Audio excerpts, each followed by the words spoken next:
Greetings. It is time to replace the head gasket on the GZ250. As you can see, I've taken the liberty of tearing it down a bit. Picked this lock, got the seat off, took the gas tank off, carburetor off, as well as the whatchamacallit covers, spark plug cover thing.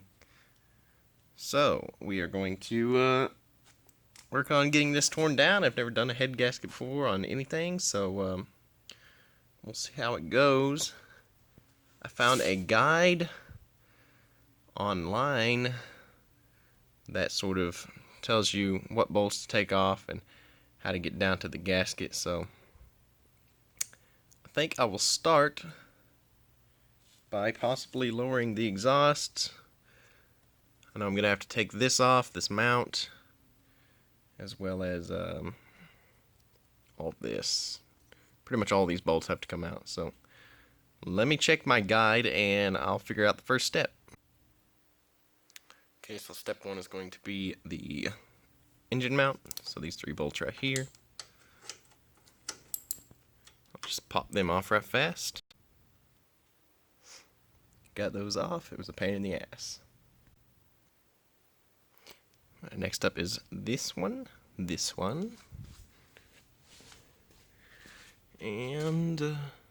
this one, this one. I think that one and that one. We'll go ahead and get them pulled off. Got all of those, and now we got to take the valve cover off, and there's one right there that we got to take out. So we got that off, took that one out. Next up, we're going to take this out, and after that we're getting really close to pulling the head cover off. So alright, so that is out. Now I'm going to pull the spark plug right fast, and after that we're going to remove the exhausts. There's the exhaust loosened. And this isn't really a how-to video, but if you are doing this, you'll have to come back here and loosen this bolt to give it enough slack to get out of the way of all this. So, next step. Alright, so the next step is to loosen this one right here, hidden underneath the intake there, and there's one on just the other side. Can't quite get the camera to it, but it's right there. So let me get them off. Those were kind of a pain to get out, especially the one on this side, because you have this bar right here, and a lot of these bolts are easier to get off on one side than the other. So this side you have this, I think it's a ground. No, it's the starter cable. But you have that in the way, so it's much easier to go to the other side of the bike and get it out that way. Just have a little more room. So if you're doing this yourself, just swap sides every now and then. If you can't get one out, go to the other side and see if it's easier, and you'll save yourself a lot of time. So next I'm going to take the cam chain tensioner off.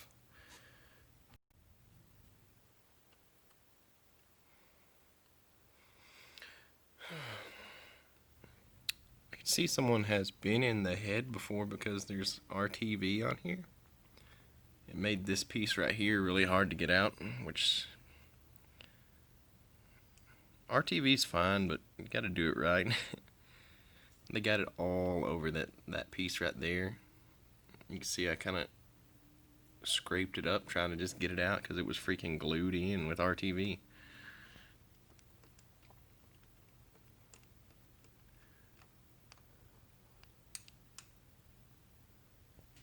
And that is the tensioner.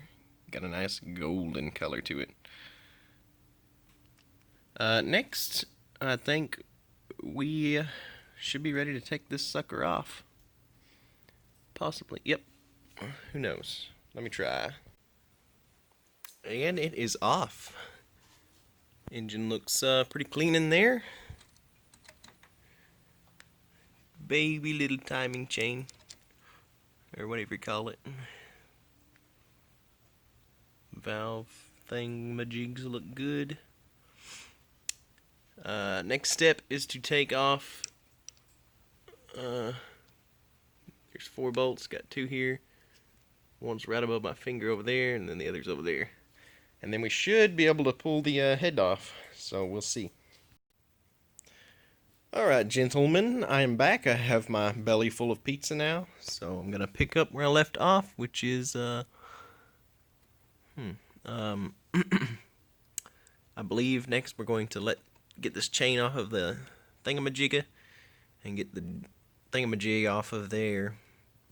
And then we'll almost be ready, or pretty much be ready to pull this up off and get down to the head gasket.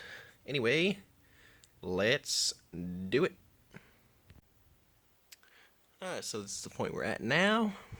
Got the timing gear out and the little cam there. And I have the belt on a screwdriver like that. And we're about ready to pull that up. And we can see the head gasket after that. Alright, so we are finally down to the head gasket. And as you can see, it's a head gasket.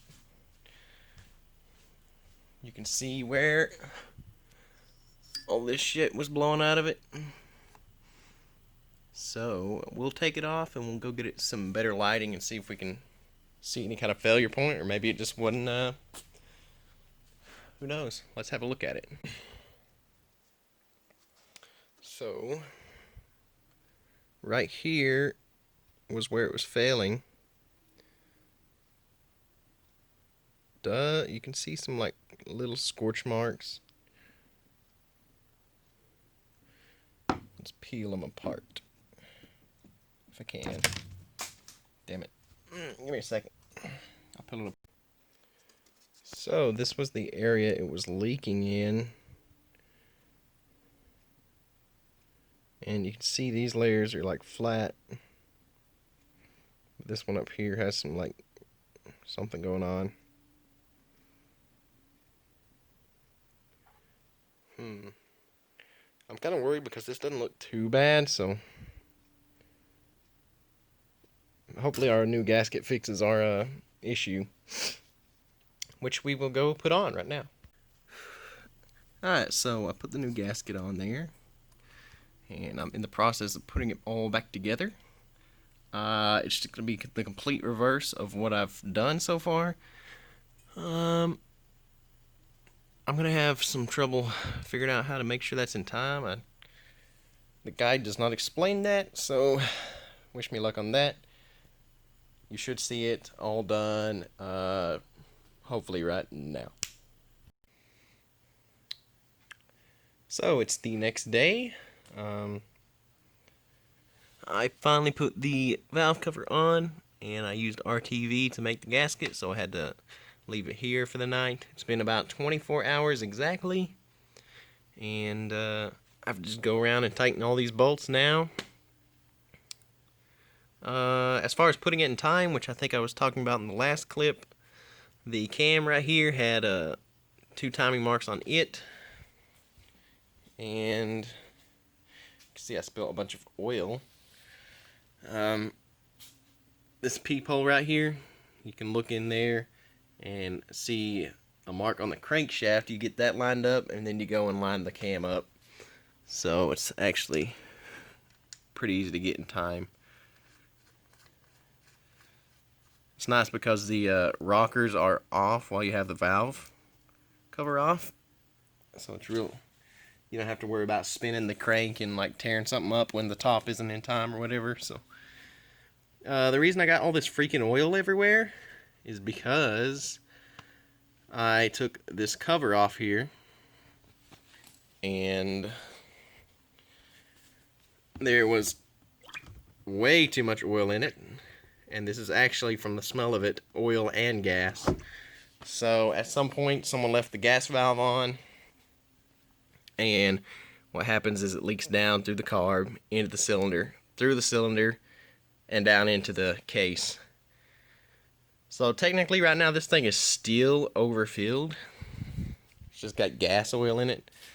So if I do start it after or at the end of this video, I can't run it for long because it's just got shitty gassy oil in it. So I might start it just to hear it run, but I'm not going to run it more than 1 or 2 seconds at most. So at least until, you know, I get an oil change. I do have some motorcycle oil in here somewhere, but I'll save that for another video. For now, I'm just going to start with tightening down these bolts. Get all these valve covers back on. I'm going to get it put together, and then we'll see if we can get it to crank over and sound good. I had a little trouble with the tensioner here. When you're taking it off, it looks like it just comes right out and there's no issue or whatever. When you're putting it back on, you have to take this little cover off and turn the tensioner screw and get it on there, and then you can tighten these bolts and then let it off, and then you can do it again to make sure it's right. Sort of a weird thing I've never had to deal with, so. What else? Anything else? I don't think so. I got it in time. I've got it all put together as it should be, so we are gonna tighten this puppy down, button it up, and see if it will start. Okay, so it's all back together now. I am ready to try and fire it up. Got the gas tank back on, battery hooked up, everything's back on, exhaust back on.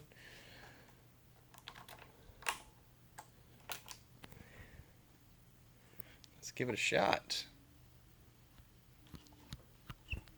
Turn the on switch on, I guess.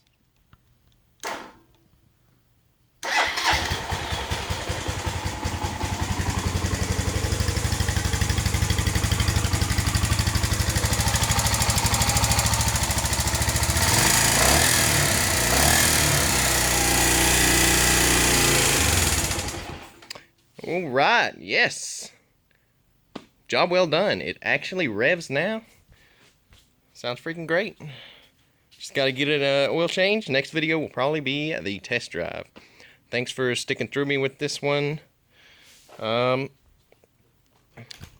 is the sound of Profit Cashola. Didn't hear any hissing, and it actually revved instead of just dying out when you gave it some gas. So I would say that fixed our problem. Anyway, thank you for watching, and stay tuned for the next video. It will be an oil change and a test drive on this sucker. You know, you gotta joyride it before you sell it, right? Anyway, this has been R&R. See you next time. Alright, 3 horse Evinrude. You'll have to get the number off it and find out what year it is. Yeah.